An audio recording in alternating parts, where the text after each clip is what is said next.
Welcome on in. Welcome on in. Endswell Boxing. www.endswellboxingpodcast.com or text on 083 351 5250. It's my privilege and pleasure to be in your ears for the next 90 minutes or thereabouts. A little bit of a different start to the show today. I want to give you a listen to this. It came across my YouTube feed first thing Saturday morning and brought a smile to my face, and every time I've listened to it since, and I can't stop listening to it.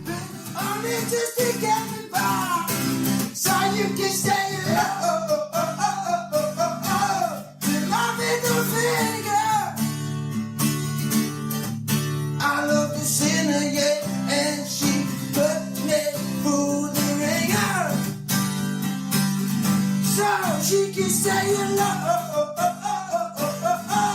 to my middle finger. It's two fellas in a flat or an apartment, whatever you want to call it. I think it's in Glasgow. I think it's in Scotland anyways. And they're playing it. One guy playing a guitar. The other guy is, when he starts off, he's sitting there smoking a fag and drinking a bottle of Bucky. And by the end of it, he's performing to, in his mind, I would say thousands. And it's just a really great track. And it's something light-hearted and fun. And it's a really, really good song as well. I will, of course, put the link in the show notes. I reached out to the only contact I could find for the track itself, James O'Hanlon. A shout out to you, my man. I've sent him a message. I've had a reply. Hopefully we'll have him on a future episodes. And before I go any further, I want to give a special shout out to my main man, Toby, across there in Bagua Tattoo in Lasagna. I hope all is well. Thinking of you a lot since that message. And with positive people and good people, amazing people like yourselves around, things can only improve. So big love to you, thinking of you all the time, and thanks always for your lovely thoughts. So I'm very cognizant of the last few weeks' subject matter. It's been tough, it's been hard hitting, it's been hard to do, I can tell you at times. So we're going to lift the mood a little bit, we're going to lighten the humour, we're going to have a little bit of fun.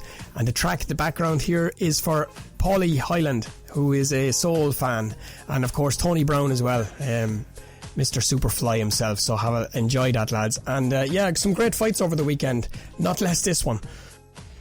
And now we see there's a nick on the eye of Tyson Fury. The right eye, there's blood, and there's blood now streaming down the right-hand side of the face of Tyson Fury. Last few seconds of the 12th and final round here. Valine tries to work away to the body, and in keeping with much of the contest, one of the last pieces of action of the contest is a wrestling maul towards the ropes, and Valine raises both arms, punches the air. His victory is in reaching a final bell. That, of course, is the amazing voice of the one, the only Mike Costello, my favourite fight announcer, my favourite pundit.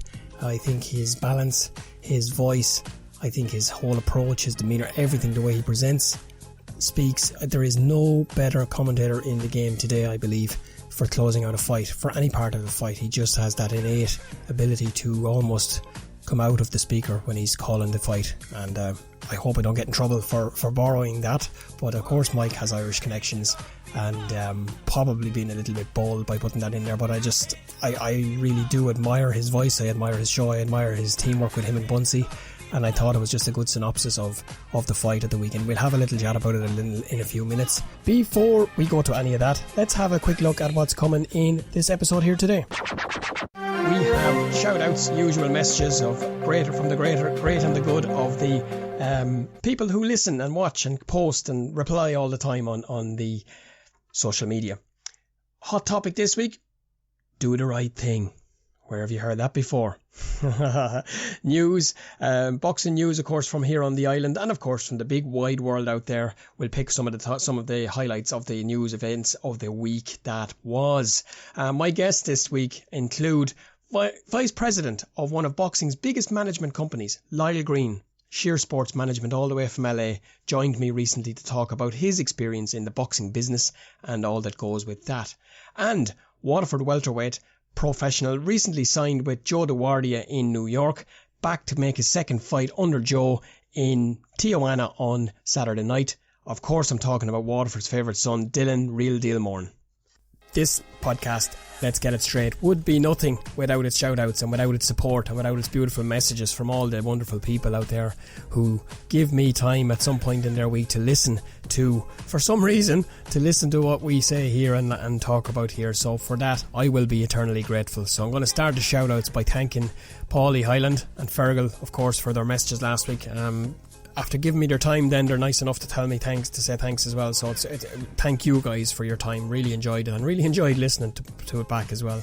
And trying to iron out the wrinkles going forward. Something has to be done all the time. Eddie Highland was quick in there, Eddie, off the shot. And as I said to you, Ed, no pressure now. We've had 2 of the 3. There's only 1 left. So no pressure, no pressure. Robbie Maguire, thanks a million for your message. Really appreciated that. Get in touch. We'll have a chat really soon. Dying to have a chat with you about the old days and the boxing and everything else. Alan Reynolds, thank you, Al. Paulie, really enjoyed chatting about you, and he has nothing but the height of praise. And as always, the mic is here, ready to chat whenever suits yourself. And thanks again. Iceman John Scully going to be on with us really soon as well. Be hooking up with John this week. Wayne Alexander, a fascinating chat with the champ last weekend. And watch out for that one coming soon as well. Paddy Fitzpatrick, thank you, coach, for your messages. And Francie Lazoho, who's blazing a trail across there in Lanzarote. Doing it in style, my man, doing it in style. Big shout out this week, of course, is, and pride of place, to the Team Ireland. All the Irish teams across the continent this week and month. And last couple of months, I guess, we've got the lads are in Russia blazing a trail. And of course, Captain Fantastic himself, the Nugget, Kurt Walker, is just on fire. He won his semi-final, or his last 16 last night against Canada, and he's in the the quarter-final today. He boxes to guarantee himself against, I believe it's the Mongolian, and it's the number 3 seed, and he boxes him to guarantee himself a bronze medal. What a run that young man is on, and what a precocious talent as well. Watch that space like a hawk. As well, shout out to the Irish youth team, came back this week with an armload of medals, and Niamh Faye and Dana Morehouse and all the girls on that team there. I'm working on it, guys. I'm working on it. I've reached out to Dana, reached out to Niamh. We'll have them on here soon, and many as possible. But as well as that, all the coaches in the background, and of course the women's team who are in camp right now prepping for the World Championships coming next month. Incredible teams all over Europe, travelling around the place, dedicating their lives to representing our country in that green vest, and it's a credit to them, always a credit to them. So shout out to them, to the coaches, to Zor, John, and all the backroom team, the medics, and everything that it takes to keep these guys and girls on the road. It's not easy, so show them your love, get behind them, support them. Joe Ormerod, it's not very often, Joe, I get stuck for words, but your message the other day really just stuck me to the floor. I really appreciate it, and it means more than you could know. And thank you very much for you and the crew at John's gym there, John Breen's gym in Belfast. Kieran McGyver, thank you very much for your call at the weekend. Appreciate it. Really enjoyed working with you, and we'll do it again soon. And keep the head up. Yeah, keep it up. We'll get it. We'll get another one going fairly soon, and it'll be even better again. But it was brilliant stuff. Really enjoyed it. Davey and Kyle Smith up in Belfast as well. Thanks, guys. I will make that call, Davey. I promise you I'll get to you this week. It's just, you know yourself. But it's good to hear you're all well. Oisin Fagan, thank you, lads. Let me tell you, when the Gale Force blows, he hooked me up this week with another top class guest, so looking forward to that. Thanks, Ush. And of course, last but not least, my man, love getting a message from Levi as well, and thank you for that, Levi. Great, always makes me smile. As we throw an eye over the more localised boxing scene in Ireland, the He Who Dares card has been starting to fill up nicely. Lovely card, starting to fill out lovely there in Devonish on October 25th. Kathy McAleer will face Ellen Simwaka for her a Commonwealth title. Vic Rabe has been added to the card. He'll fight Sam Jones. Craig O'Brien has a tough job there against Owen Jobburn. That'll be an interesting fight. Killian Reardon and Jake Best also added to the card just this week. Now here's a list for you, okay? Eric Donovan, Paul Hyland Jr., Dylan Moran, Darren O'Neill, Matthew Fitzsimons, Ruan Farrell, Paddy Nevin, and probably more to come as well. Really turning into a top class card there at the Devonish. So get your tickets, get along. If you can do anything to support the fighters, do your little bit. they're great guys and girls, and they're putting everything into it. So that's going to be another amazing show. It's going to be an amazing boxing weekend in Ireland and around the world. Eric Donovan has been added to that card. He's calling for a top Brit or one of the top Spaniards. He's kind of not losing patience, but he's drawn the line in the sand now, and it's time to go, as he says, and the team are ready. He's ready. They want to step up, and they want to step it up fast. And more luck to Eric and the team there. Always great to see them and hear them and chat with them. So watch that one very closely. And as I said before, Kathy McAleer's fight on off again, Commonwealth title of brilliant, has been saved. Great job by the guys up there. She was due to fight, of course, in September. That was lost. That fell by the wayside as the card didn't happen. And Ellen Sinwaka has been announced as her opponent on that October 25th for the Commonwealth title. In the World Championships and in the amateurs, we had Mick Nevin and Aidan Walsh in their latter stages this week. Both of them were just on the wrong side of split decisions, but both of them, particularly Walsh, gave Pat McCormack all he wanted. He gave him lots to think about in that, because McCormack is a very, very highly regarded and a big favourite for this and for the Olympics, and he's a class act. And Walsh, I won't say it because I don't like saying it, but you could have scored that fight anyway, and it was a cracking. And on the day that was in it on Monday, when I was feeling just a little bit angsty and a little bit. It gave me a little bit of a kick in the arse and a bit of inspiration. So thank you, Aidan Walsh and Mick Nevin and all the team. As I said before, big shout out and big props, and we'll be all behind Kurt Walker as he goes for his medal today. And finally, the spat between McGregor and Keeler carries on. It's getting a little bit worn out at this stage now. It's either do something or go away. I would say it's never going to happen. Neither of them need it or want it. I just can't get my head past thinking this is a publicity stunt. But McGregor tweeted something to do with December 14th the other day, and of course Luke pounces back with something along the lines of there's more chance of him going to prison or rehab. Just either do it or don't do it, lads. It's kind of getting a little bit old now at this stage. Internationally, John Fury, Big John, was scathing of Ben Davison after the weekend. Don't know, honestly. I like John. I like listening to him. He's always good value for money, but sometimes he just gets it arseways, and I think maybe he was a little bit emotional, a little bit highly tuned or whatever after the weekend. But I would say to suggest to sack Ben Davison is borderline ridiculous. It is ridiculous. And I would say maybe if he could get a team for his other son, Tommy, and see if he can get him settled down to be something meaningful, that would be far better off. Eddie Hearn's been taking up all the news feeds this week. He's been in everywhere. He's a matter-of-fact response for the tweet champ Amanda Serrana, who is just relentless with her tweet. It's at this stage it's getting boring. You know, she suggested that the unified, undisputed champion, and let's get this straight, unified, undisputed 135 Katie Taylor. Okay, the rest of you stand in line and wait. Very simple. She was suggesting that there was some sort of an arrangement alteration. The contract had been changed, and she tweeted it, of course. And Eddie, the Bishop of Banterbury, as he was named in Belfast all those years ago in the build up to the Quigg fight, he just, matter of fact, no one switched. The fight's happening at 135 in the agreed time frame. Basically, back in your box, you'll do what you're told because you've signed the contract. And well said. He also, fresh off his tour and his presser with KSI and Logie Paul, or whatever his name is, he was in Manchester the other day, of course, for the Katie Taylor bout on the November 2nd. Top of the bill there is our girl. She takes on the tough Christina Linardois, I hope I got that right.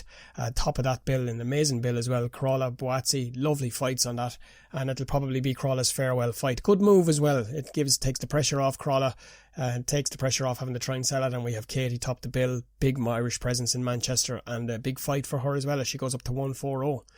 He also suggested that TJ Dohoney will be back on the October 12th card in Chicago. There's massive amount of fights coming, guys, over the next couple of days and weeks and months. The last quarter is stacked. But he suggested that TJ massive fan friendly in America now after his fight with Danny Roman. It was just incredible, balls to the wall stuff. and he'll be back there on that card. Hopefully, must try and get in touch with TJ actually. Note to self as I scribble it down. And sticking with Katie, she was announced, as we know, top of that bill.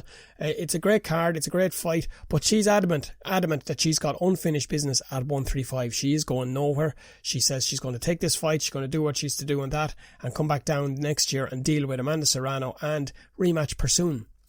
Now that grudge match with Amanda Serrano, it is gathering a little bit of steam. It's gathering a little bit of spice because Serrano just non-stop talk. And a credit after the win at the weekend. It was a good win, and Heather Hardy, after survived that first round, was incredible. But it wasn't close. It was entertaining, not close. It was a win for Serrano as expected, and it sets up the last fight of her contract with DAZN, which she has no choice about. Let's get this straight. Tweet all you like. You've no choice. You're signed in, locked in. You've taken the money. You've taken 2 of the 3 fights. There's no way out of this now, chicken. All right. So just belt up for a while.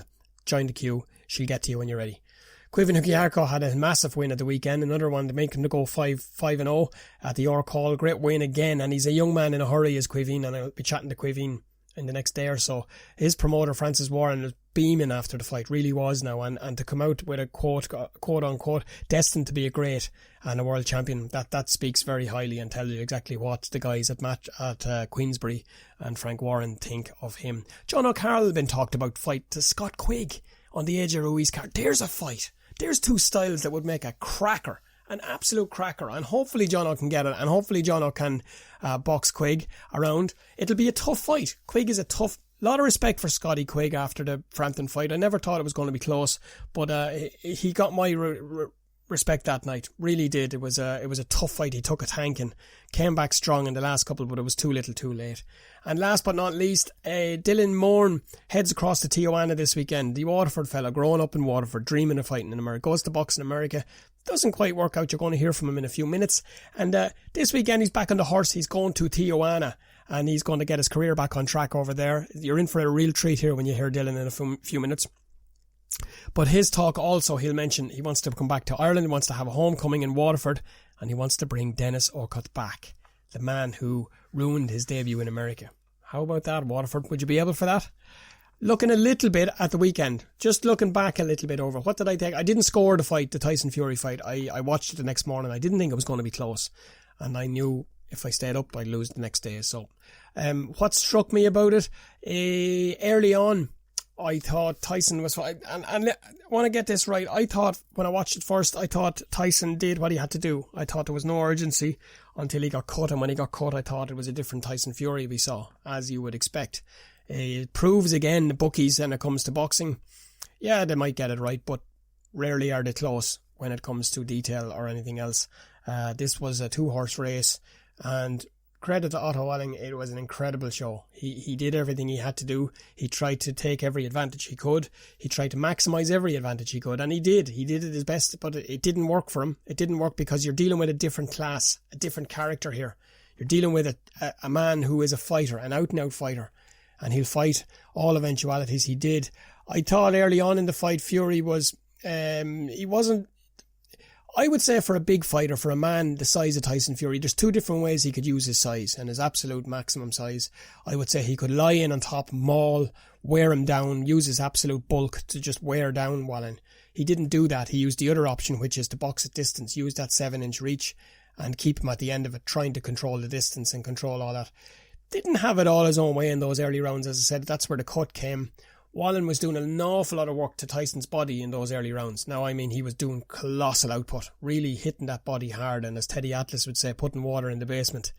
But he was aiming everything around mid-height, chest high, shoulders, body, arms, and he was having some joy. He was having some joy with Fury early on. He was doing a serious amount. Tyson was doing an awful lot of feinting, moving in the head. He was.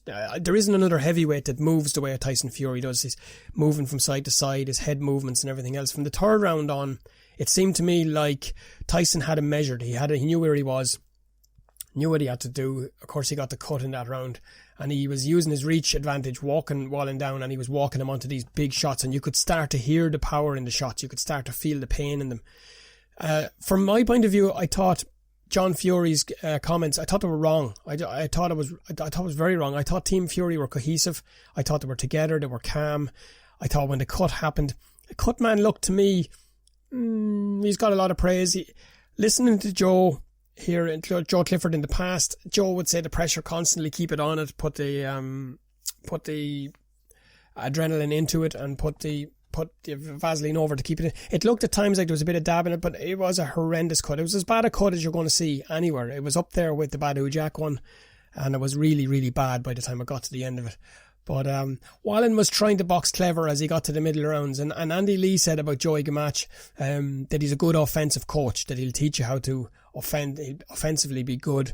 You could see with Wallen, he was trying to box in spurts. He was patches at the beginning of the round, maybe a little bit in the middle, and then towards the end he would do again. But then the cut was huge, and he did everything he could to widen that cut, to open it, to maul it, to grate the glove across it and the laces. But as I said, Fury is a born fighter. He's a born traveller fighter. He's used to it. He's seen it all before in different places, different ways.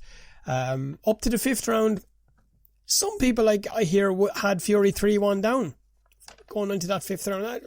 I don't know. As I said, I didn't score it, so I'm not going to criticise. I guess what way you're looking at it, and when you're looking at the narrative, and you're certainly looking at the rhetoric, the Americans were, a lot of them were for Walling, and when they saw the cut, they thought there was an upset on the cards. But they were disappointed, as once the cut man got to grips with it, he did his best, but there was times you could see the blood actually oozing out of it. It was bad. It was bad. As I said, a lot of the ringside announcers and the commentators got preoccupied with the cut. They didn't look at what was going on. Only Andre Ward, in fairness to him, was managed to focus. He managed to stay, and the best line of the fight for me was when Andre Ward said, it's hard not to headhunt when you land everything you throw. I thought that was a brilliant line from the Son of God, who I have to say is impressing me more so. I'm a fan of him as a pundit now, more so than I ever was as a fighter. Fury changed tactic in the 6th. He started to use his mass, his bulk. He started to wear Wallen down. He was lying on him, he was mauling him, he was pushing him, he was dragging him. His chin is immense. Wallen's chin took he's got some whiskers, let's be fair. And there was a lot of criticism for Tyson in those last few rounds where he was leaning over and bending. People, I think, didn't realise that it was, to me, that seemed as a tactic he was using to protect the cut as best he could, that he was trying to lean in on one side, but his balance was off. He was only looking on one side. He was looking out through one eye. So, to me, a lot of that could be taken into account. Let's face it, okay, and I was talking to the champ, the pocket rocket, Wayne McCullough. I messaged him after because he was at the fight for his thoughts. And he said he thought Tyson was off from the start. He said he thought he was sluggish, didn't think he was himself, and he thought just wasn't at it. And pressed a little bit on him, we chatted back and forth. And it's quite honestly, I guess the way it was put, is some fighters, when they fight at the very top level in the biggest of the big fights, that they find it hard when they come back down a level or two, and they find it hard then to raise to that they'll only fight to the level that's in front of them. And I think that's probably a fair synopsis of how the fight went. Of course, the cut added drama to it, but it wasn't a close fight, let's be fair. It was entertaining, it was brutal, it was competitive, but it wasn't close. And there was only one winner. Teddy Atlas, I have to say, I love listening to him, but to have one round, no, I didn't see that. I didn't see it, but again, I didn't score it. So it was a win for the lineal champion. He moves on. How long it takes that cut to heal, who knows? He'll enjoy a break now.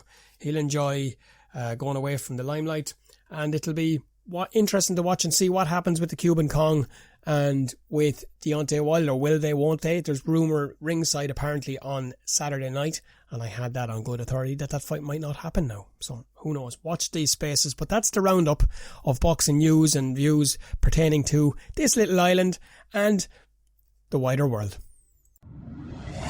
I would ask you to help in whatever way possible Tree of Hope. Who are Tree of Hope? Tree of Hope are a little small charity, if you want, who provide a symbol of support to all of us and all of those who are sadly affected or suffered suicide or are living with mental health issues. And we all know somebody. Everybody knows somebody.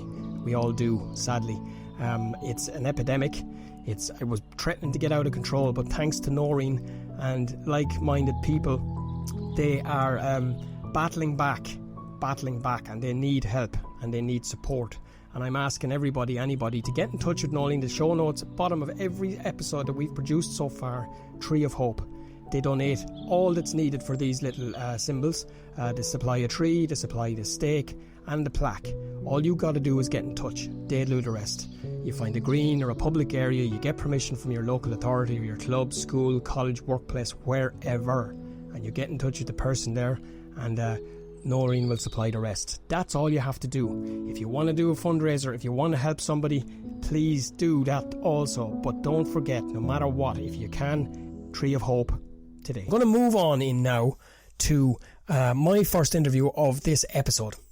A man who has spent almost a lifetime, helping young people, a lot of Irish people, and helping young fighters and young boxers move into a dog-eat-dog world of professional boxing.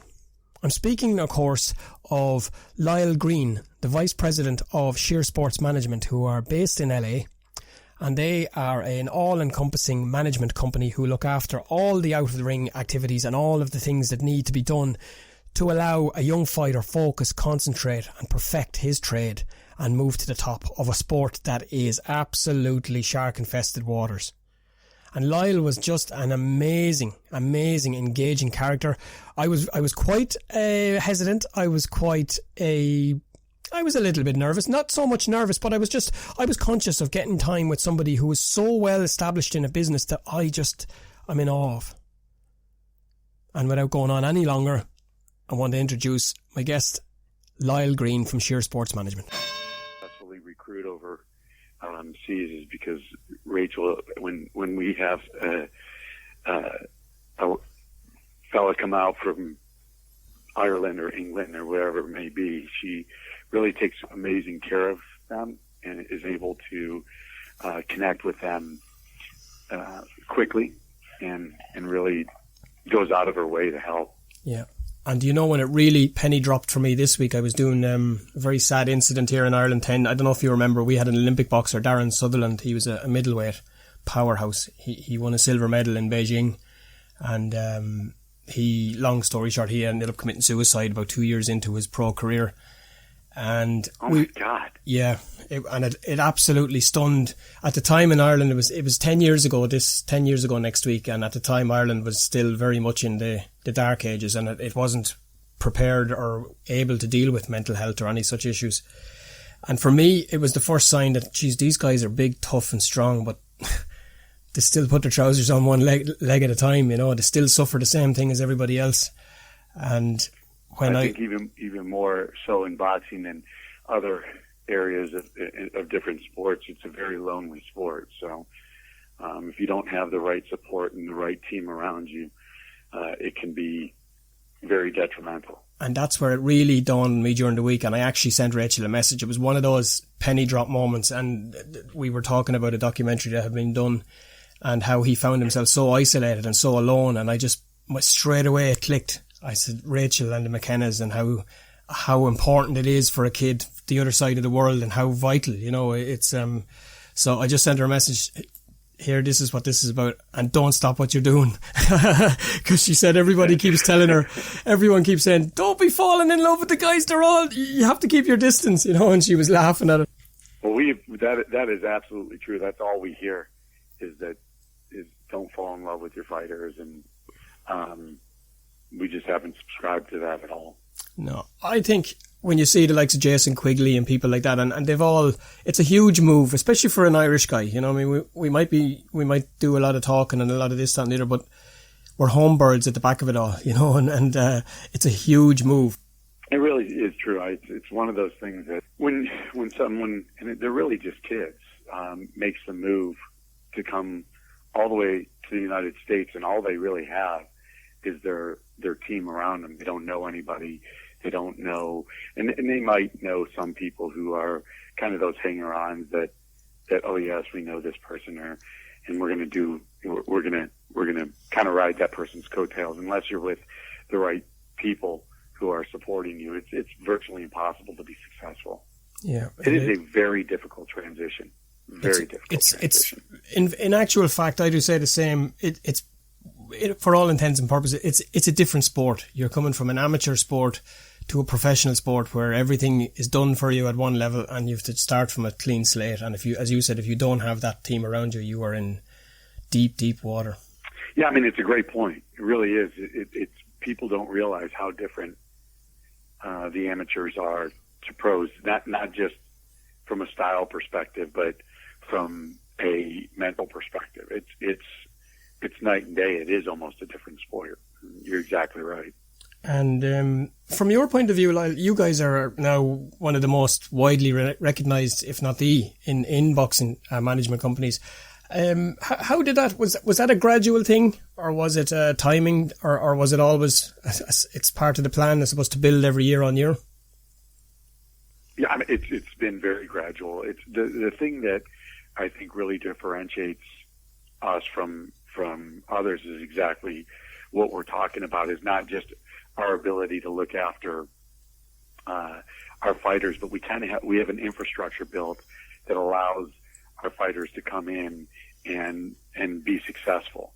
From Rachel, of course, who's the best PR person in the entire world. Rachel does more than just PR, though. She really manages all the operations, so PR and operations. And we have Irma Moreno, who kind of handles the back office, and then we have Courage Chavalala, who's a trainer and looks from a development perspective at potential fighters, kind of a recruiting coordinator.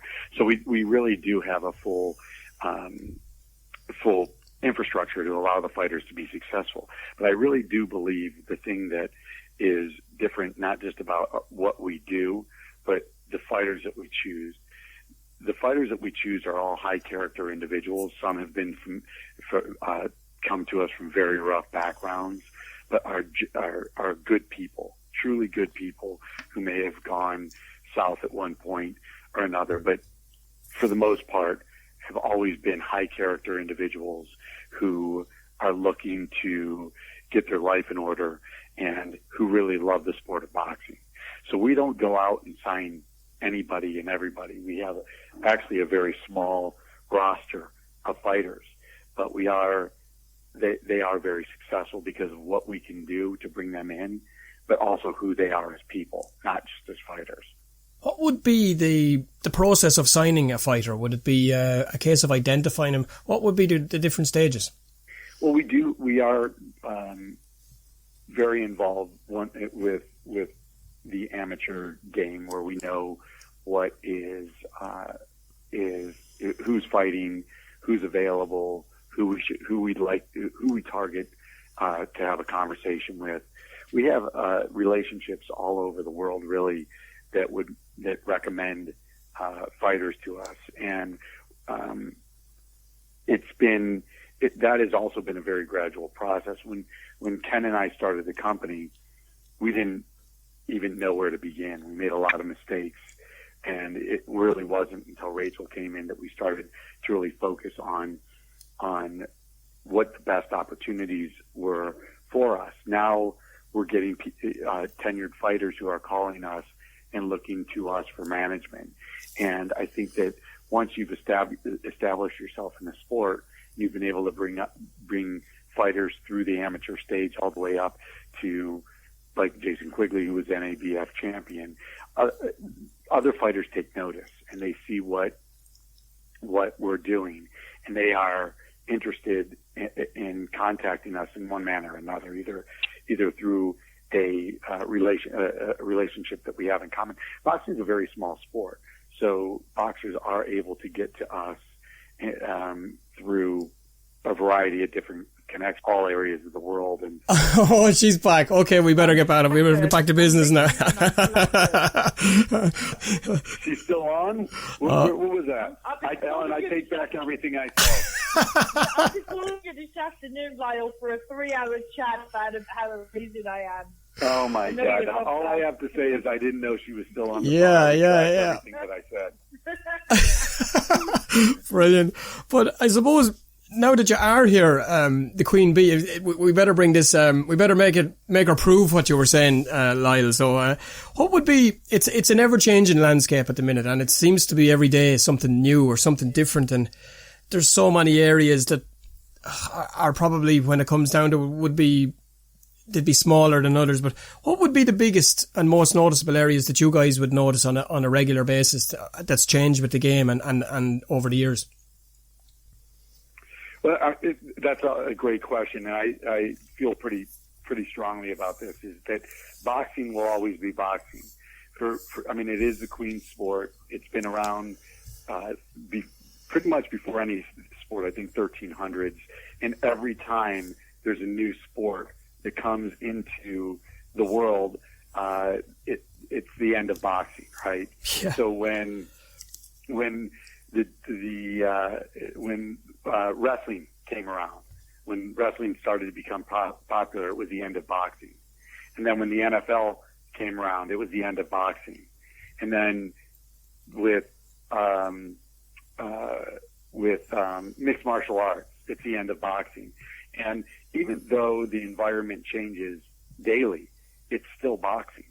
And to me, boxing will always exist, and it will always be the same type of events. I mean, you have great boxers that define the sport during specific timelines across the world and since the day it began.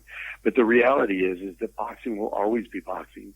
Boxing will always be relevant, and it just goes through different times. When Larry Holmes and Klitschko were heavyweight champion, it seemed to die down. Now we have Anthony Joshua and Andy Ruiz and Deontay Wilder, and you have all these fighters that are starting to redefine the sport. So there are peaks and valleys, no doubt, and it does change regularly. But my opinion is that boxing will always be there. It'll always be relevant, regardless of what sport is the sport of the day or the sport of the year. Boxing will always be relevant. Yeah, I think that's. I think so too. They've been writing the obituaries for a long time for boxing, haven't they? And Dana White is the most forthcoming when he says the reason he modelled it the way he did was based on Arturo Gatti and how all that worked, and where he was able to get that one loss wasn't going to be the death knell for him. He was going to make sure that the fighters kept getting their chances and kept getting their fights and kept getting coming back for more as long as they were willing and able. You know. Absolutely. I mean, look, the way that Dana White has set up the UFC has been brilliant. The best fighters in the world fight the best fighters in the world, and I think that we're seeing more of that in boxing as promoters seem to be getting along a little bit better, and with Eddie Hearn coming in and kind of bringing everyone together through the zone, I think that we're going to see more of the best fighting the best, and that's really when boxing peaks. And I think that that's something that is exciting for everybody who's in boxing today, is that the best are going to fight the best. There is room for all promoters to survive and make money, and that's why I feel that we're here at the right time with boxing. Yeah, I think so too. I definitely think that there's more. I think that Mr. Hearn did the same when he took over here from his dad. He it was like a shot in the arm, and at the beginning everybody loved it and it was fresh and it was new, and as usual then human nature, I suppose, it turns around to everything's his fault. But I think that die-hard fans and the long-term fans of boxing know that there's two sides. There's the sport, but there's the critical business side of it as well, and I think that's the side that the casual fans, who are, let's face it, the most vocal on anti-social media and everywhere else, that's lost on them completely. And they all want all the big fights right. Yesterday.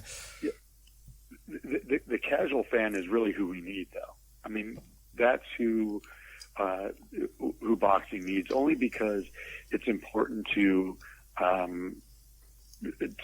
have more of a global reach. Like right now, I mean, England's the center of the boxing universe. There's so much going on there, and when we start to have those fighters coming to the United States, or depending on where they're fighting, the great fighters are fighting all over the world now. I mean, the Joshua's next fight being in Saudi Arabia. I mean, that's huge against Andy Ruiz. It's going to create a huge buzz throughout the world. And those are the things that hopefully get to the casual fans and make a difference and get them back interested in the sport. Are you still there, Rachel? Still here. I just wanted to check something there that Lyle, and in case it goes out of my head. It jumped out at me this week, the three-stage presser for Ruiz Joshua. It was Saudi Arabia, which is obviously has to happen, the London one, and New York. It's striking to me that the current unified champion from LA, and there was nothing in LA. Would that be a little bit of gamesmanship, would it? I think it's actually interesting that they're now going to come to LA. LA is definitely one of the stop-ups for a typical tour. But I don't know. Maybe they couldn't fit it in time-wise. I think they could have not gone to Saudi Arabia, rather came to Los Angeles and New York and England. But it was probably more of a scheduling situation. But they should have came here, considering Andy Ruiz is from here. So it's a bit mind-boggling, really. Not sure why they didn't show up. Yeah, it was very. No, I noticed that straight away. I thought, well, if you're going anywhere, it's going to be you're going to go to the West Coast somewhere. Yeah. But look, I don't doubt that there's a game of inches going on as well, and need to claw back some of it, because there's a lot more damage done than a loss of fight in the first time. Yeah, it's going to be interesting. I don't know how many people are going to travel to Saudi Arabia for the fight, but I guess there's some kind of method in their madness. But it was interesting to see that LA was absolutely not on the schedule, but more than likely it was a scheduling situation. They want to get it over done with. They're put in a lot of miles, and then they've got to get to camp and get over all the traveling and stuff like that. So that's probably what it was. I don't doubt for a split second that the biggest reason behind the fight being in Saudi is the Benjamins. It's all about those Benjamins, isn't it? And Eddie loves them, and he loves to colour them. And as we said again, that's the business side of the sport. And probably so. I mean, it's going to be interesting to see what the turnout's going to be and how it's going to look. You know, so and again, how many people are going to fly from the UK or even the US to go down there to watch the fight? So.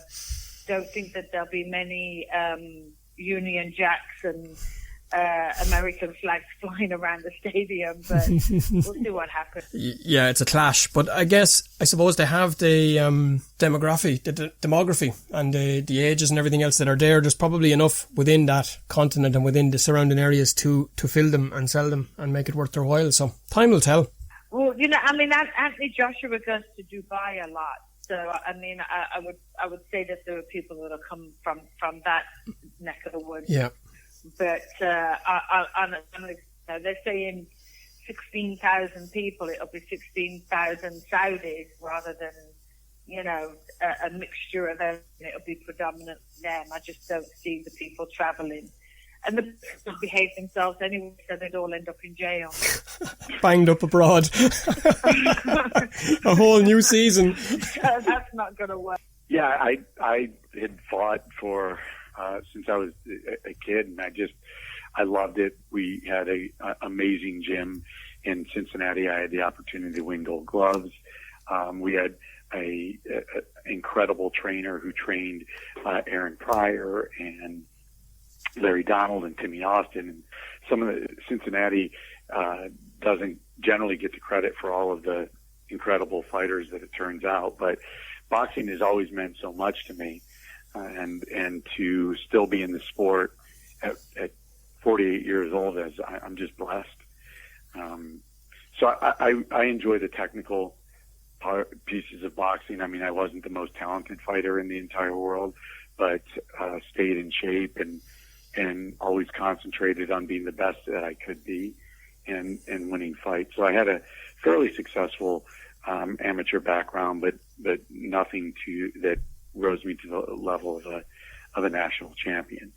I just loved it. I mean, it's at one point I heard boxing is described as ballet with gloves, because it's just not, you're not going in there and trying to kill someone. It really is truly, for those who know, an incredible tactical sport that requires just about every asset that you can bring from a sporting perspective and an athletic perspective. Yeah, and I think that ties. You're reading my mind here perfectly. Two things is, it makes such a big difference for somebody involved in the business side of it to have that, whatever level I know you play it down a little bit, but you had a level and a good level of boxing with an established coach from the likes of Aaron Pryor and those people that you're talking Mount Rushmore of boxing. So when you're in that side of the business, it makes a big difference where many might not have the actual boots on the ground experience or ass on the ground sometimes, if that's the case may be, from the amateur background. Well, I think that the biggest piece for me is understanding the mentality of a fighter. I don't know that it's possible for those who have not been in the gym and actually fought and would understand. And it's nothing against those people. It's just really impossible to understand what a fighter is thinking when you've never been in their shoes. The biggest thing with boxers is they just want to know the truth. And if you're not telling them the truth, you're really doing them a disservice. So, for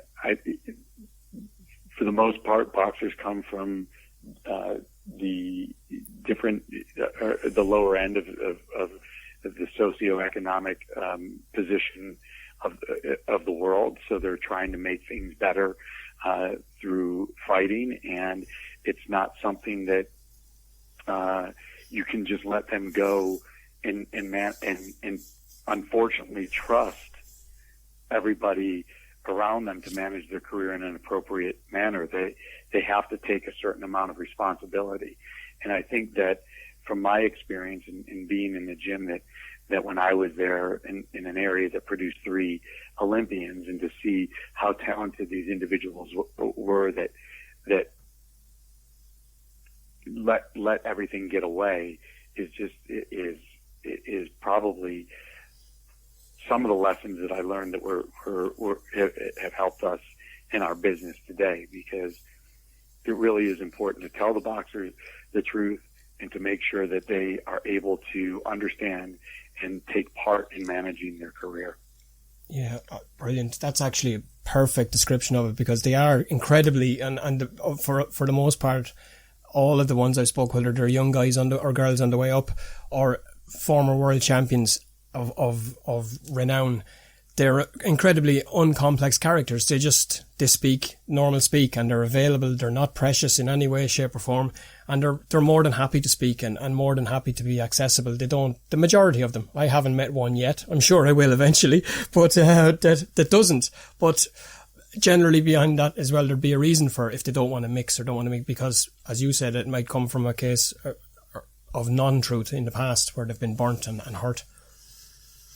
That's exactly right. That's exactly right. I think that when we are looking at the fighters that have been through their ups and downs, you want to make sure that they understand exactly where you're coming from, so they don't have the opportunity and the time to think that, is this really right, or is this true? Am I trusting somebody that I should?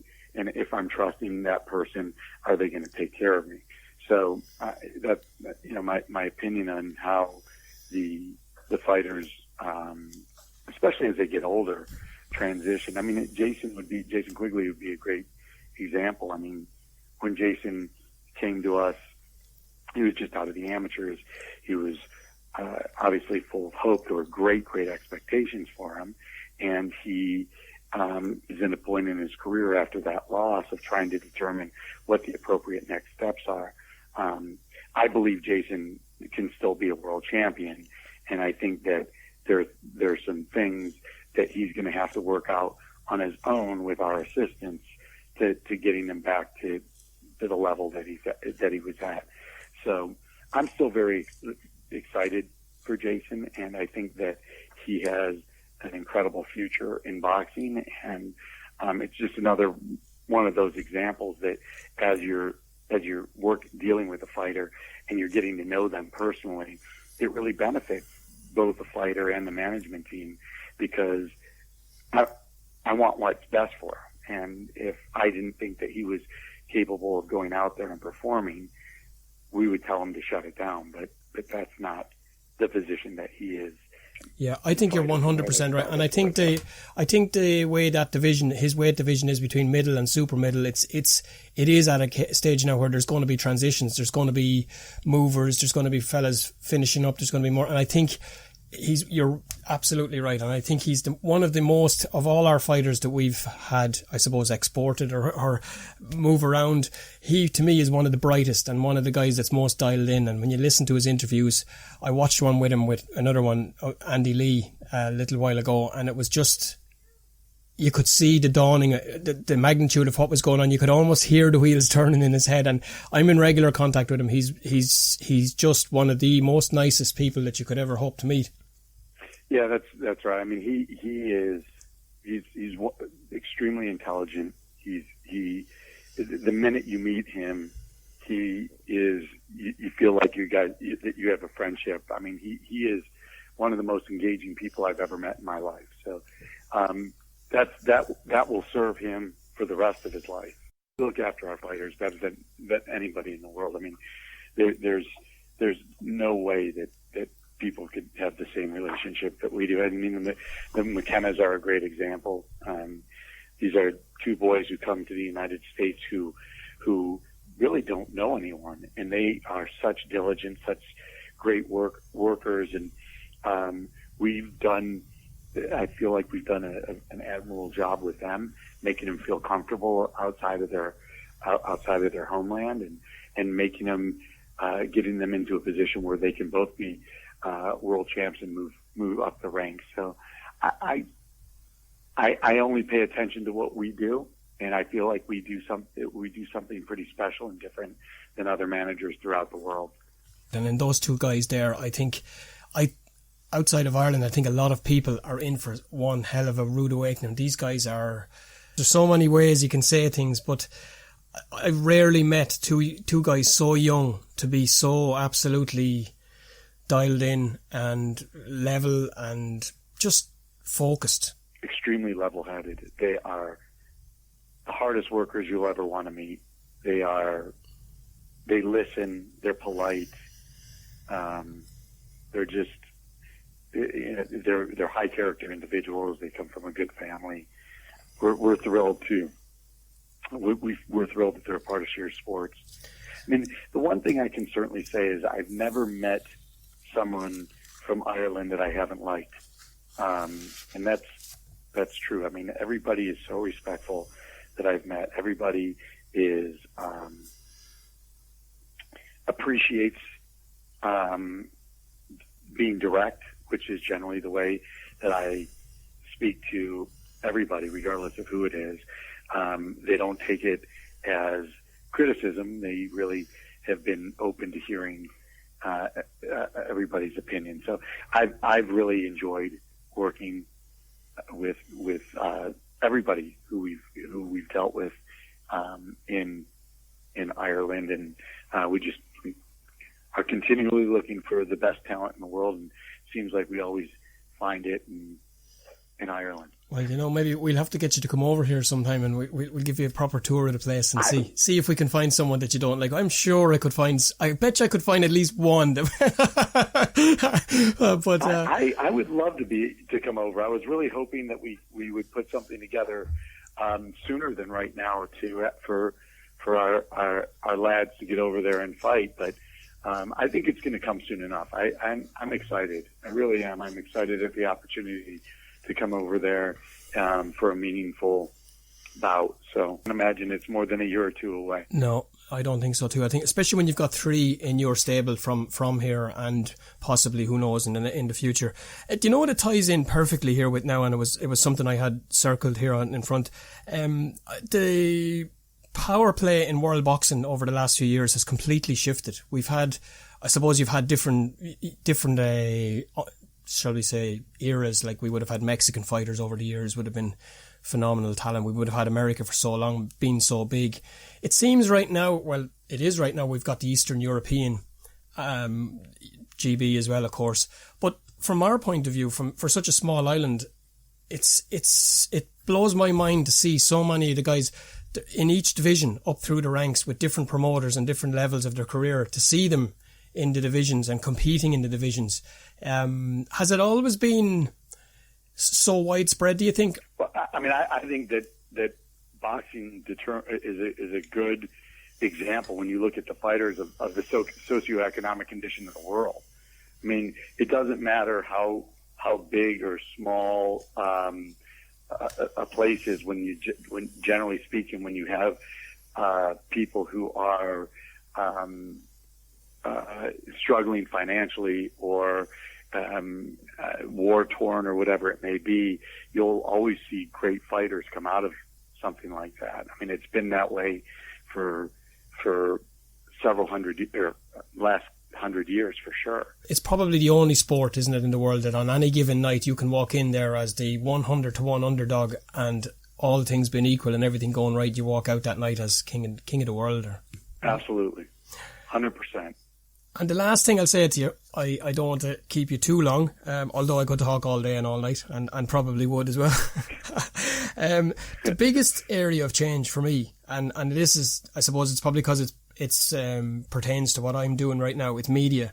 A lot of it is, it's nearly every day. There's something new or some area, and I suppose it pays to have the Queen Bee there sat just keeping an eye on everything with a finger on the pulse and watching and TV point of view. It seems to me there's like that's right now is where the power shift is, and I'm looking at what I can break down to three. You've got, I suppose, the zone based thing, which is sub based. Then you've got like the ESB platform where you've got your subscription and you've got your app. And then you've got the pay-per-view model, which, bit like boxing, everybody's quick to write it off and say it's done and it's dusted. I wouldn't be so sure on that either. What way do you see it going? How do you see the future of it? That's interesting. I think that the streaming is still unproven. It really requires great fighters to get people on the app and reach critical mass. I mean, I got to tell you, if I'm not at home, it is very difficult for me to, and I don't feel like I am the least technical person in the entire world, but watching a fight on my phone is not the best experience.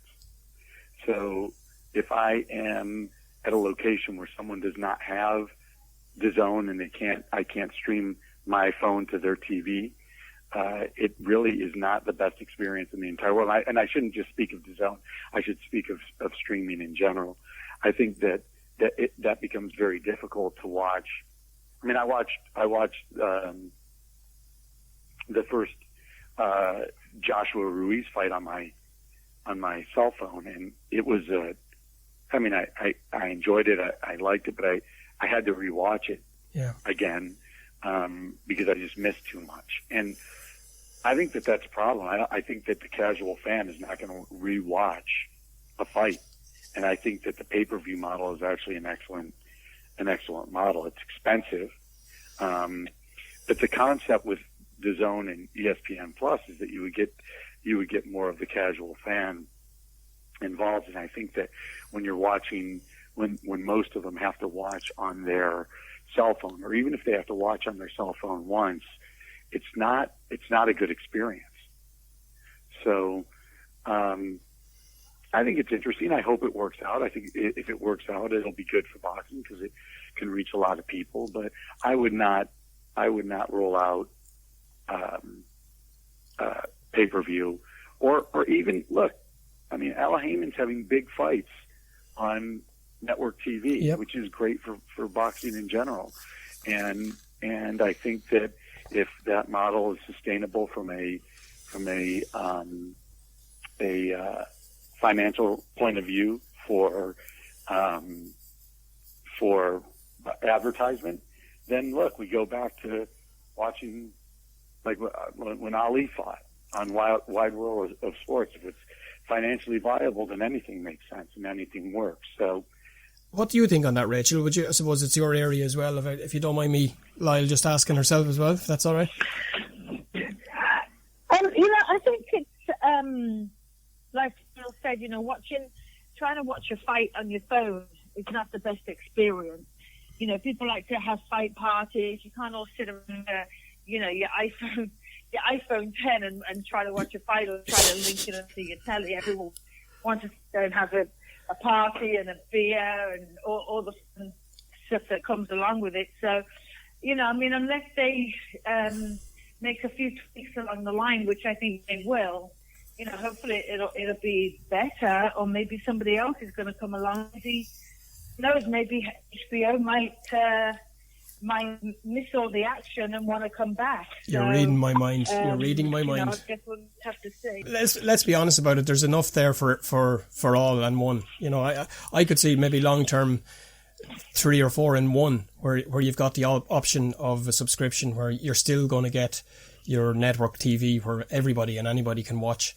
But then it's like boxing. It's going to be levels. So for the biggest fights, the fighters have to get paid. So. Yeah. I think what they've done is with the zone, they people like commentators in from other sports that no one knows in the boxing world. So that was a very bad move on their part. I think they were trying to bring some young hipness to it, but no one was really clocking into that. We just want to see the fight. And we don't want to see all the fluff that they were trying to put on top. So I think that hurt them a little bit. I know they've made changes. So, it's trial and error. So we'll see what happens in a year's time, 2 years' time. I think the whole that TV side of it and the money that's generated from it, I think has had a massive impact on certain Olympic programs, and especially the US program. It seems to be they're more willing now to jump ship and get involved in the game earlier than ever before. And I'd like to see. I hate to see the Olympics losing its value as well. Because the Olympics, you don't get to see the fights. They're on in the middle of the night, and not even on the regular channels. They're on some obscure channel, and that hurts a lot. No one gets to see them. Mm-hmm. No one knows what's going on. That's right, and that used to be the path to world championships. Are these medalists, and sometimes we lose some of the best amateur fighters in the world because there's more opportunity in the pro game, and you'll see some of these top flight amateurs get into the game too early and not go through the Olympics and have that experience, and then you see some guys hang on to the Olympics too long. If it can be, suppose, sheer specific and finish on a sheer sports management note, without asking for too much information, what does the end of the year look like for you guys now? We're picking up to go into I suppose what we'll say, for me it looks like it's going to be the most exciting quarter because there's a lot of big things happening, and I'm sure Rachel has plenty of information that she's busting to tell, but she just can't at the moment. So how does the next few weeks and months look for you guys? Well, the end of the year is always a busy time for us. We are trying to get our fighters to close out the year with as many fights as possible. So we do have some fights that are scheduled. We're negotiating and working on other fights for the end of the year. I think that we're also looking to sign some fighters before the end of the year. So it's always very busy. We would love nothing more to see our guys in some sort of title fight before the end of the year, and we'd like to sign some of our fighters that we've been in negotiations with. So from our perspective, it really looks at getting as many fights for our guys as possible before the end of the year, keeping the activity high, and potentially signing some fighters. And probably looking to branch out across the pond at some point, as 2020 approaches. We'll probably start looking at some options over there and see what we can do on both sides of the Atlantic. So that'll be a good thing. Well, listen, I just want to say thanks a million for your time, Rachel. Appreciate it very much. And Lyle, an absolute pleasure to speak to yourself. I hope someday I get to taking the time. It's been my pleasure. I hope to get you to come over, and we'll bring you to Guinness's, and we'll bring you to Paddy Power's whiskey, and we'll go for the tried and tested Jameson. Wanted to speak on something. I saw a post on fake news, I think, or anti-social media, whichever one, both. I think it was Facebook. It was something along the lines of be honest or do the right thing. I think it was do the right thing. Yeah, it was one of these call to arms, where the self-righteous thump their chest and tell the world what to do from the glory and from the entitled position of the spare room or the sofa or wherever the case may be. Yeah. And but it did triggered me somewhat, not in the way that some might, but it got me thinking of all these cliches where people who feel entitled, I suppose is the safest word to use, where they will tell you that what you should, quote unquote, do, or what's expected, again in quotes, and just basically do the right thing. Do the right thing. And it got me thinking a little bit, do the right thing for who or by who? And again, when I get triggered now, instead of the usual cliche thing to do in the past would have been just that's a silly thought, throw it away. I kind of write. I start writing and thinking more and writing more. And spent a lot of my time in my life in the past involved in a pastime, we'll call it, that I was led to believe was a family tradition. It was a thing that the great and good, underlined, of my predecessors grew, nurtured, built, made great, thumped the chest. And I was led to believe that if I did all the same thing, that you'd be carrying on this proud tradition, So I did. I bought the narrative, I drank the Kool-Aid, and I spent my time. Early on at the beginning, it wasn't much time, but by the peak, it was every moment of the day, every spare moment, thinking, believing, working, just creating, doing everything and anything I could to make my little mark. And at the back of it all was this hope that there'd be a recognition, or there'd be somewhere along the line at some point a recognition or even an acknowledgement that my contribution would be at least as good. And maybe, dare I say, even, should we use the proud word? Make people proud? And I did. I did well. I did actually very well. I did tremendous. I surpassed anything I could have ever hoped to have done, and I surpassed anything most of predecessors had done.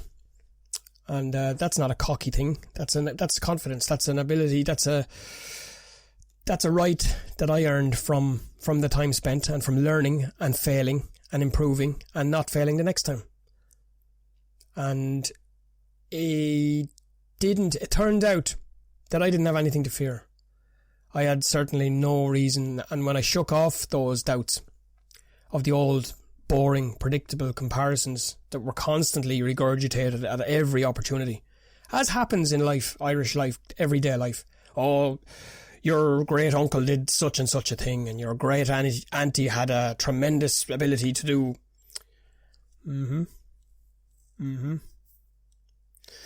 Somewhere along that path, and this always makes me laugh, and I can't pinpoint. I know the penny drop moment, but I can't remember the point where my head started to turn, and that voice was starting to contradict itself and say, "Are you crazy? Are you really buying all this bullshit?" Somewhere along the path, I started to wake up. And it wasn't instantly. Definitely wasn't instantly. It was little trigger moments along the way that you'd see something and you'd know that's not right. That's not right. The greater good has not been served here. I know there was one incident where, can't go into specifics, but a family had basically broken up and were moving in separate directions, and it wasn't a particularly pleasant breakup. It was a violent breakup, shall we say. And the children of that family were looking to start fresh and move to where they were moving and partake in a new enjoyment in that area that they were moving to. And they were flat out denied by the so-called quote-unquote powers that be. And the reason for that, have to protect the club. You've got to protect the club. Just think about that for a second. Violent, abusive, toxic environment for small children to grow up in.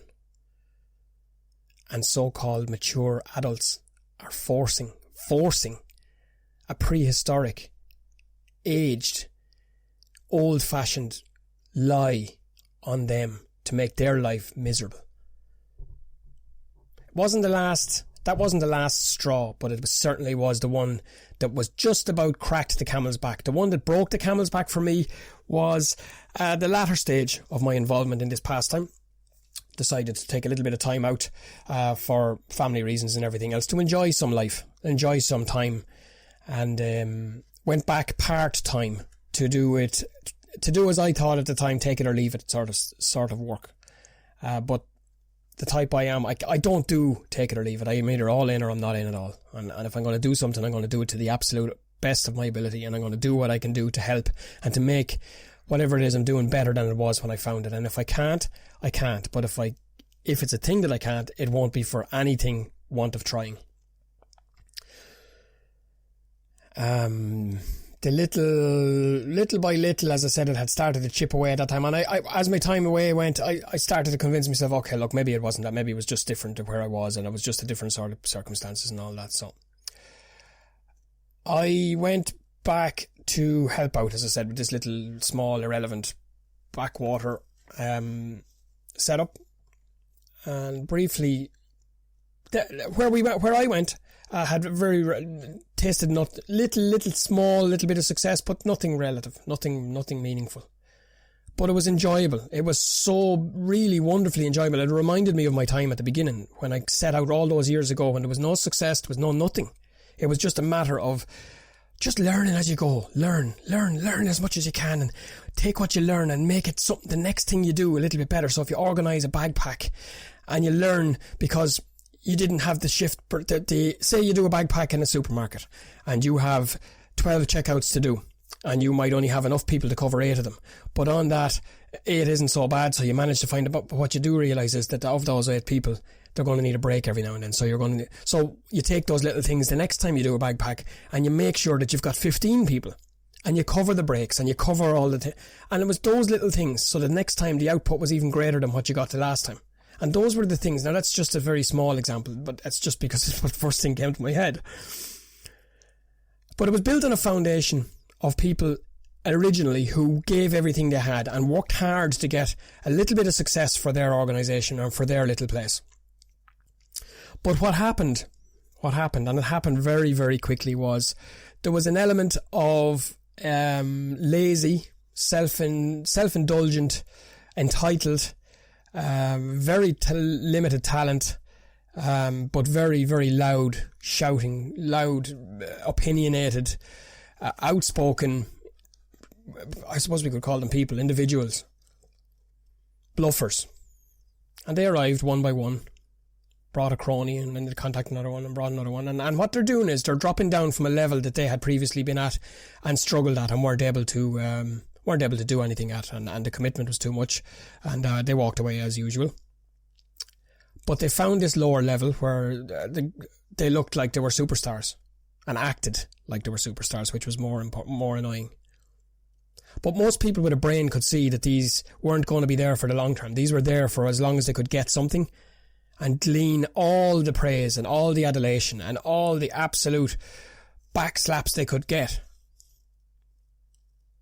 Take. And that was where I made my choice. That was where I had my crossroads, because see, what happened there was the beautiful people that had committed their lives and committed their training and committed everything without any return, without any success of any sort, just happy to be there and be part of something that they knew they loved without looking for anything in return.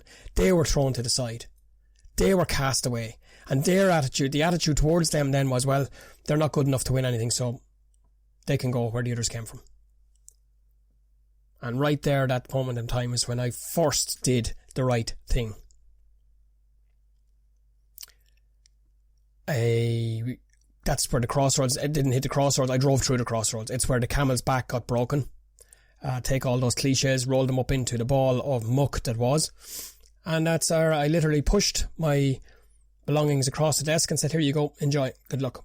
Walked away, finished almost 20 years, I would say 15 years of an existence that set out as a dream and a belief and based on lies. I didn't know what I was going to do. I didn't know where I was going to go. I didn't know what I was going to do because it resulted in quite a lot of spare time. Of course, the usual ignorant, cowardly whispers went around and it was this, that and the other, but I knew what it was. Never struggled or suffered fools, never struggled with public opinion, I never struggled with a want or a need or a craving for attention. It doesn't bother me. More worrying was the amount of empty time I had. I didn't know where I was going to go. I didn't know what was all those hours that you had wasted sitting in a meeting about a meeting about a meeting where no decisions were made, the cat was chasing its tail and all the backslapping was going on. Whatever I did next, I was absolutely adamant that I was going to do the right thing, quote unquote, for me. And while ever long it took, I was going to do it. And I was absolutely steadfastly resolute. No way am I going backwards. I'm not going back to that bullshit. I'm not going back to those lies. Because you see, what you realise is, over all that time, when you're absolutely up to your ucksters, doing what you can do to help and improve and enjoy as best you can, you realise that all that bullshit that was fed to you, drip fed over the years by relatives and quote unquote friends and hanger-ons who wanted whatever they could get for as little as they could get, and all that crap that they quoted regularly in history and chest thumps and living in the past, you realise it's all what's not lies, it's just clouded by horseshit, clouded by narcissism, clouded by I want to be relevant, by a need for a name or an identity to be associated with a certain place forever. And despite all those cliches, and despite all that cleaning the negativity, getting away from all that toxic fishbowl scenario, it took 4 years. But what I can say is, 4 years of thinking, wondering, finding your purpose, find yourself, figure out what it is. Don't be stuck in the past. Don't be stuck in something that you know, because you do get a feeling somewhere along the line. I'm not saying everybody, and there are a lot of people in that particular environment that I walked from. There are a lot of people that spend their whole lives doing it and do it absolutely to their utmost and get no reward and look for no reward. And to those people, I absolutely salute you. I commend you. I shake your hand. I've worked with some tremendous. I've learned from I had a mentor as a young teenager who was very impressionable, and I couldn't have asked for a better mentor. He knows who. Sadly, he's no longer with us, but couldn't have asked for a better man. Could not have asked, and gave me a foundation that I can take with me until I finish, wherever I finish, that it was doing things right, dotting I's, crossing T's, meticulously. An incredible man, one of a kind, and a sad kind that's not with us as much anymore. They're very, very rare. One who would take something and take nothing and turn it into something. And an amazing something he did turn it into too. So for that, I'll always be grateful. But after my little journey of 4 years or so of finding out where I was going, what I was doing, figuring out who was lying, why they were lying, where they were lying, when, out of all that, I managed to find me. I still don't know what me is, or where ultimately I'll end up, or what it will end up. It now is my podcast. This podcast, our podcast. But what I do find is a new lease of life, a new energy, a new buzz. I find myself creating, building. I'm imagining all the time. I'm trying to move something a little bit. Like say when you look into a room of a new house and you're picturing, for the creative type, you look at a room and you think, if I took that wall out of there, or if I poke a hole in that wall and put a fish tank in the middle of it, or if I blocked up that door and put... Not everybody does it. And it's not always a bad thing, because the creative type are a restless type. But I'm daring to dream. I'm daring to dream. I'm daring to believe. And why?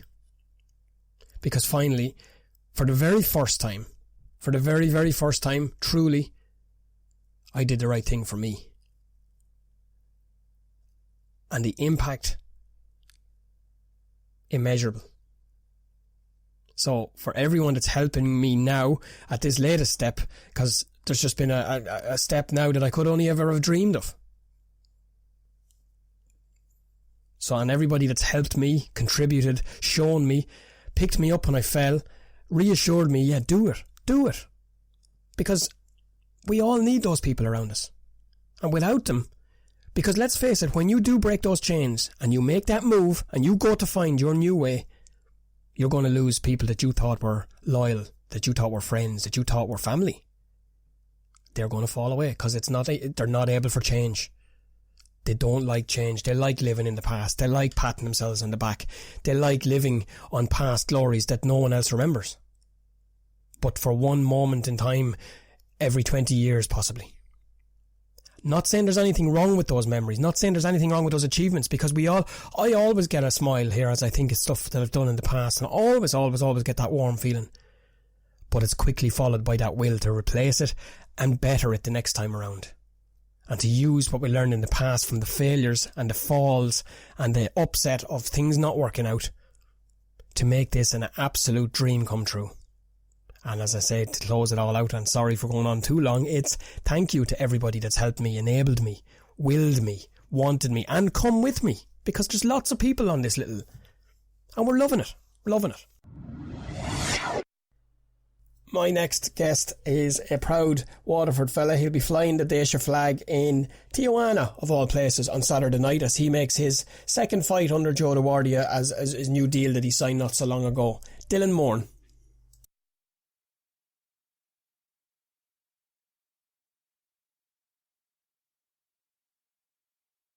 Dylan, thanks for taking time. I know it's getting close to the fight, 4 days to go, the weight and everything else is going to be, and you've a commute ahead of you. Talk to me a little bit about the travel. What way is it? No, so I was supposed to go to Dublin today and stay, flying out early hours in the morning. So I was supposed to go to Dublin today and stay in a hotel up there, but the weight was a bit of an issue. So I said, you know what, I'm just going to stay at home, get the weight under control, and we'll just head up to the airport then. And we're flying tomorrow. I think it's 10 o'clock we're leaving. But you know, at the American flights, you have to be there 3 or 4 hours previous. So I'm flying to Los Angeles. I'll then drive down to San Diego, cross the border in Tijuana, and I'm fighting there in the Big Punch Arena or something like that. What a place, eh? Tijuana. Yeah, Tijuana. I was there last year. It lives up to its expectations. It's crazy over there. It's the wild, wild west. I'm telling you, the taxi man said, look, guys, I'm going to be straight with you. Don't come out after hours and don't stray away from the street lights. Am I right in saying Eric Morales is from Tijuana? I'm sure it is, yeah. It is, and you know, we pottered around for a bit over there. The couple of days we were there and we visited some gyms, and you can see how these guys come up as tough as they are. You know, you can just see the vibe over there, the setup, and no wonder why they're all like leather. Fair to say, Dylan, it's a different world, isn't it? 100%, Alan. Them guys are fighting for their life. Do you know what I mean? They're fighting for their life out there. And it's only, I think, when you go to places like that, you realise how good you have it at home. Dylan, I suppose we're going to be honest, and we're going to start in the now. It's a comeback fight. It's the first one didn't go the way you dreamed, and credit to you for being front and centre since it happened. Some lads had gone hideaways, some lads had buried themselves for 6 or 8 months and come back and no, not you. Massive respect to you for this, but talk to me a little bit about it. Do you know what, Alan? I put it down to just a positive attitude, you know, a good mindset. You know, and this boxing is a mad game, you know, because it's at the end of the day, you're really on your own. You know, you're your own boss. You make your own decisions, and you have to do it for yourself. I suppose nobody's going to do it for you. And if you don't do it, well, then you're not going to be ready, you know.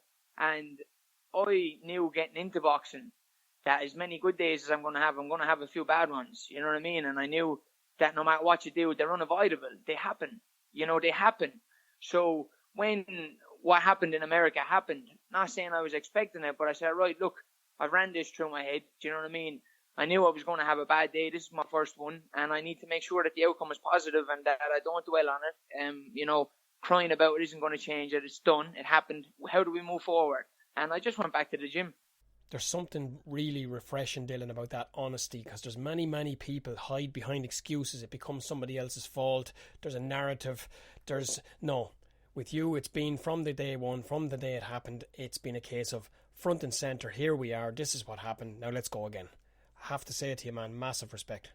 Yes, And Alan, like I say to everyone, I say, lads, I got caught. So what? I got caught. I'm not upset about it. I was on the big stage in New York. I was in a big fight. Lord knows I could have stayed in Ireland because I can sell the tickets and put bums on seats, so to speak, and retire 30 if I wanted. But that's not what I got into boxing for. I've no interest in that. Do you know what I mean? I knew I had to have my few learning fights, but I knew where I wanted to go, and thank God I got there, you know. And I know the decision didn't go my way, but I was where I wanted to be in boxing, you know. And like I said to people, I lived the absolute dream that week. You know, it's a week I'll never forget. And thankfully, you know, I've kept in good spirits. I've stayed back in the gym, and on the phone the other day, they're taking me back there in New York to the Paramount. You know, I'm heading to Los Angeles in the morning. I'm living the dream. Now, for anybody that hasn't been to New York, say, in itself, there's nothing small about it. Everything about New York is larger than life. There's exercise portions, there's clothes, the people, the cars, the buildings. Everything about it is extra. And did that play a factor into your preparation for the fight? Or how does a fella coming across from Ireland, living the dream, having just signed this deal, making his debut? Talk to me a little bit about that. Do you know what, Alan? What everything comes down to in life, in my opinion, is experience. And we hadn't experienced anything like what we did that week. From the minute we stepped foot off the plane, you know, how could I say, we didn't expect it. We were all in shock. Me, my dad, my other coach, my mate Stephen, we were all taken back. All week we were all taken back. The setup over there, like you said, the cars, the buildings, the people, the food, and then how big and high profile the show was. You know, we got off the airplane, we got picked up, and when we landed at the hotel, it was a big multi-million-dollar casino, and they had my head absolutely everywhere. So we walked through the door, you know, used to just fighting in Ireland or whatever, and here was my head on like 5,000 casino machines, roulette machines, and we walked through the door, and all the Chinese people were taking pictures with me, and I was like, I didn't know the photos were about at this stage. I was like, what's all this about? You know what I mean? And Joe the Guardia took me and said, look, we're not holding back here. You know, I was on flat screens all around the casino, all around the hotel, and like I said, my head on all the machines. So I was going to bed that night scratching my head saying, wow, this is a whole lot bigger than what any of us had expected. But, you know, look, you get on with things and you put it behind you and deal with it. And we gave the best account of ourselves, but just got caught in the fight. Having experienced it now, Dylan, for better or worse, and got it under your belt, you know, I'm sure the team have plans in place for all eventualities. The fight itself, I thought, being honest, anyone that knows what they're looking at, it was simple to look at. You were doing well, you were giving a good account of yourself, everything was going the way it should have gone, and it was a slithery little shot. He managed to get it in somehow. Your guard was there, everything. And I found myself watching and almost watching through my hands saying, no, hold him, do something. You know, almost like even what Luke Campbell did against Loma, you know, if he has to drive him into anything. Talk to me a little bit about that. No, 100%. You know, I know the level that's over there. I know how they do things. It's all big and brash, you know, and I know what to expect. And next time I will be able to take it in my stride, whereas last time I was just dumbfounded, you know. To be fair, growing up all these years, I think everyone dreams of getting to the big fights in America. And, you know, before I knew it, I was just landed there and it was all real. It wasn't a dream or a vision no more. I was in the middle of it, you know, talking to people and doing the press conferences and signing stuff. Like they said to me, Dylan, can we have you for 40 minutes backstage to sign stuff? And I was like, me? You want me to sign stuff? And I was like, Dad, this is mad. Do you know what I mean? I was just taken back by the whole lot. But to be fair, look, I felt I was in good condition going in the ring. I was in a good mindset. I felt good going in there. And as you said yourself, I was making a good account of myself up until I got caught. If you watched the shot, my hands were up. You know, I hadn't made a mistake. He just brought the shot in around the back of my glove and it took my legs away. And down to lack of experience again, I hadn't been hurt like that. And I never took the count and I never held on. You know, but next time round, when something like that happens, I'll say to myself, you know what, Dylan, I've been here before. I know what to do. I'll take my 8-second count. I'll tie him up. I'll run away if needs be, you know. And, look, it's all a learning curve. To be fair to you, I think we've done more than enough about it. It's behind us now. It's part of the learning curve. As James Tennyson and all the lads have proved in the past, you use it, you move on, and you use it to your advantage. And credit to you for being so honest about it and so forthcoming. Talk to me a little bit about your switch to America in the first place. I suppose it was a massive deal, and it came kind of out of the blue, if I'm being honest and being fair. Do you mind telling us a little bit about it? So, you know, like I said, Alan, I think I'd speak for most guys saying in boxing especially, they all dream of getting to America, you know. And at one point in my life, it seemed so far-fetched. you're trying to sell tickets, you're fighting on the small hall shows. And to be fair, I decided what I wanted in boxing, and I went after it. I moved my life to Manchester for 2 years, put in a good few performances over there. I was in the heart of boxing on this side of the world, getting the best of sparring. Just life got in the way then. I had to come home, and I started making a good name for myself here in Ireland. And then one day, my manager rang me, and he just said, Dylan, I've got great news for you. I said, go on. And he said, Joe DeGardi has been on the phone from America, and he's offering you a contract. And I said, you're pulling my leg. And he said, I'll have a contract in the next 12 hours. And I was like, are you serious? And I had the contract within the next 6 hours. It was there, emailed to me. And I was looking at this, and it was like 6 fights a year in America, this, that, and everything paid for. And I was like, wow, I was dumbfounded. And then I rang my mum and dad, and I told them, and the whole family, because we're a boxing family, and we've all been playing our part in me being where I am. And we were all taken back by it. And before you knew it, I was in the gym and I was training to go to America. And like you said, we landed there, and we could have never expected the setup that was laid out for us. The east coast of America right now, Dylan, is a hotbed for boxing. You have Joe Ward over there. You have Larry Fryers just boxed over there. You also have Matt Tinker over there as well, and quite a few more going that direction. Fergal McCrory's going across there to Andre Rozier. It's rich pickings, and it's a ripe time for Irish fighters. You look the part. I gotta say it to you, man. Credit to you where it's due. You speak well. You engage the audience, you engage the interviewers, and if I'm being honest, you could be mistaken for a Top Gun pilot or a rock star when you're in front of the media. So yeah, do you know what, Alan? That's exactly what Joe DeGardi said to me the day after the fight.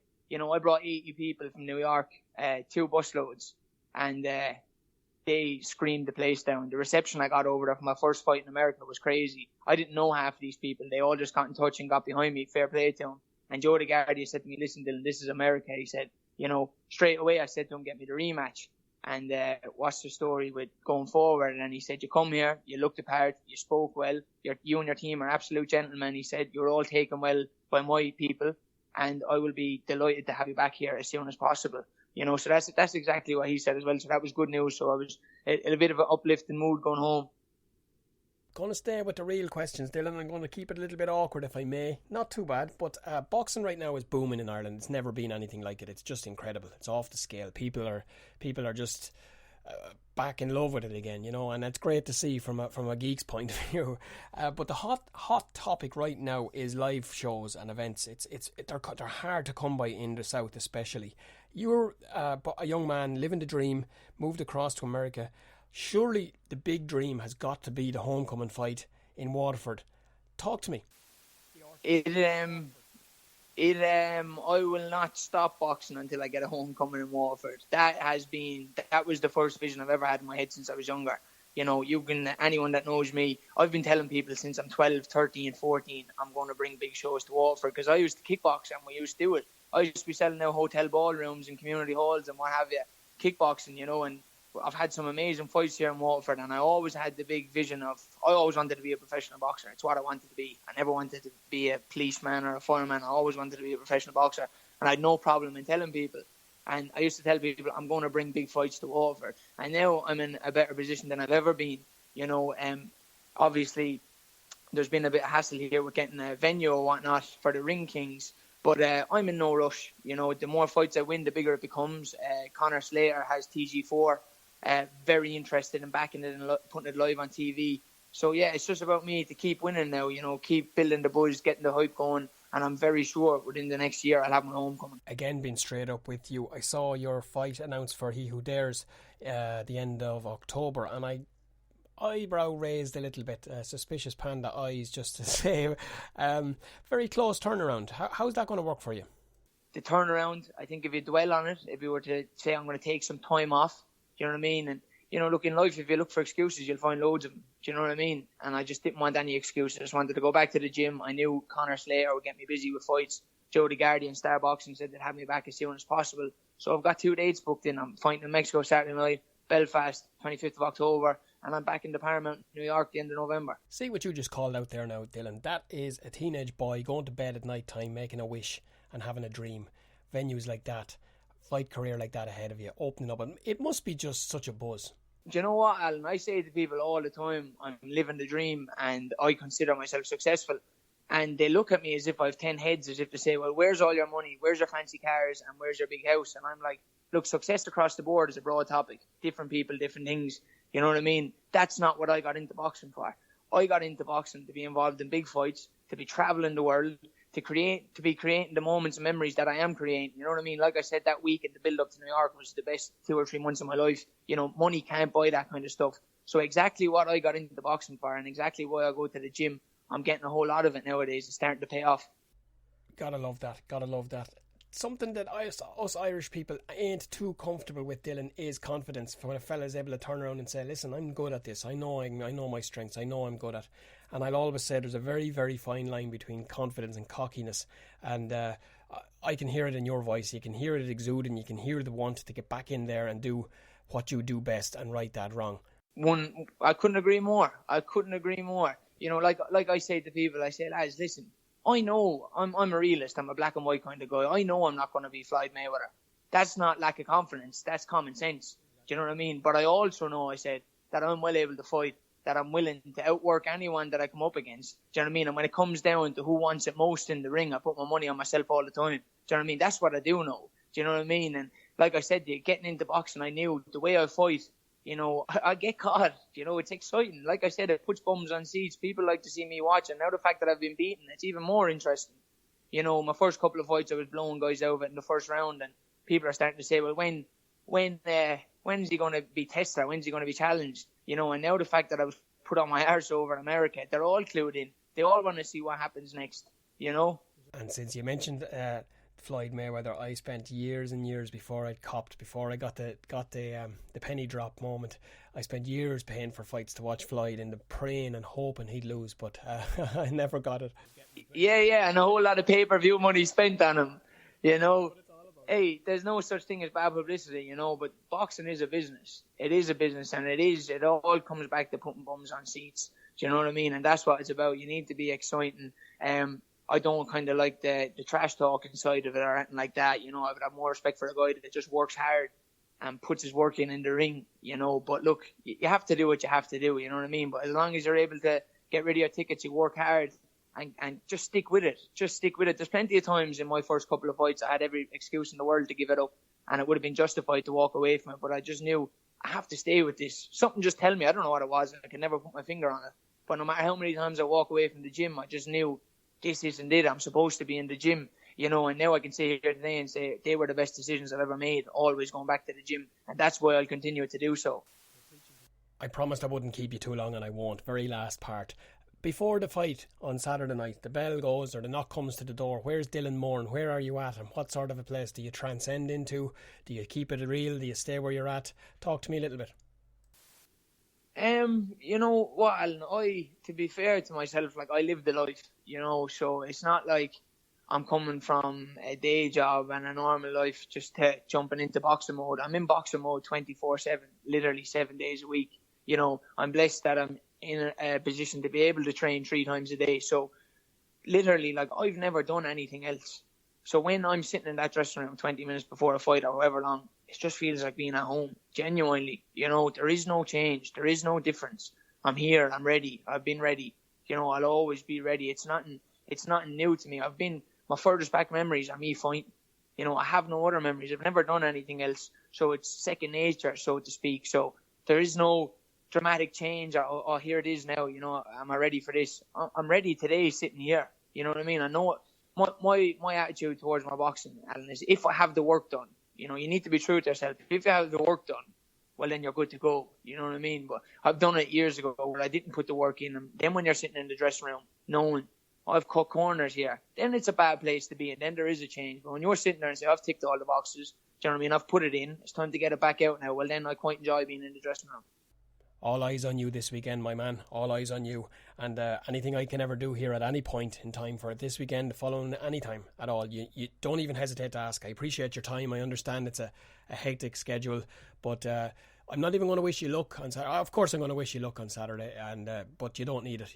All the boxes are ticked. You're in that place. I can hear it in your voice, and wish you the very, very best. And I look forward to keeping in touch and chatting with you real soon. Brilliant. Really appreciate that, Alan. You take care and I'll speak to you soon. Thank you. Bye-bye. Bye-bye. Where would you get it? What other sport would you get it? a man about to fly to Mexico for his comeback fight with all the pressure, all eyes on him, and gives his time freely. Happy to sit and chat all night. You wouldn't get it anywhere else. Massive respect and thank you to Dylan for your time. We'll be right behind you. The country is watching. With bated breath, you've got this. No doubt about it, you've got it. I know I say every week it'll be in around 90 minutes and it's hard to put a definite time on it, but with the quality guests, with the amount of information and with the feedback and stuff that people want, I suppose topics and things like that, it's always in around the same. So I hope you don't mind too much, and we're trying to learn at the quality. Last little piece, 2 pieces of news. Big shout out to my man Kurt Walker. Wasn't to be for him today. The result didn't go his way. A massive props to him and to the team. And guys, you can get some rest now, get yourselves a little bit of feet up time, come home.